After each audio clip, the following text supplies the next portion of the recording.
As a plastic surgeon who does breast reconstruction, there's a couple things I'm real passionate about. 1, no radial scar. 2, radiating an implant as opposed to a tissue expander. And 3, not doing a latissimus flap unless it is your last effort to have breast reconstruction. Here's why.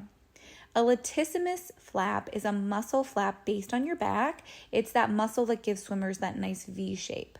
It's a stabilizer of your back muscle.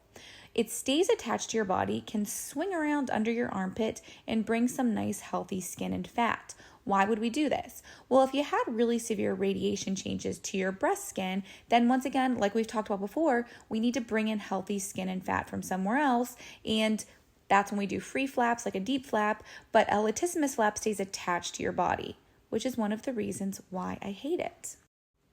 When you swing it around, it really only provides covering. It doesn't provide a lot of volume. So most people still need an implant. So if your goal of doing the flap is to avoid an implant, latissimus ain't it. When the latissimus swings around and it's attached to your back, it still leads to a lot of bulk kind of under your arm.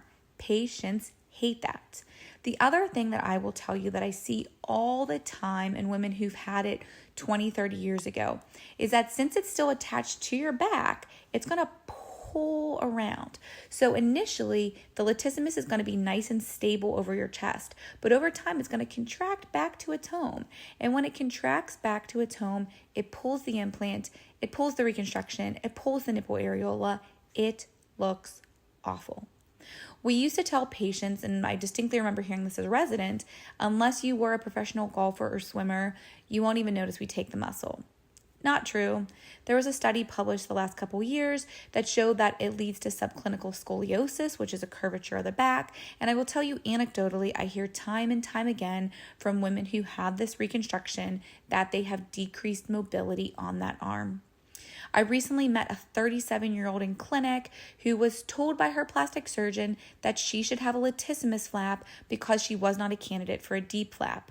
And when I asked her what was important to her, she said the number one thing was her mobility. Mobility was more important than even having reconstruction.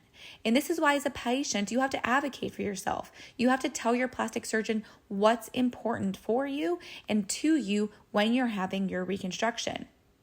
And just don't do a latissimus flap.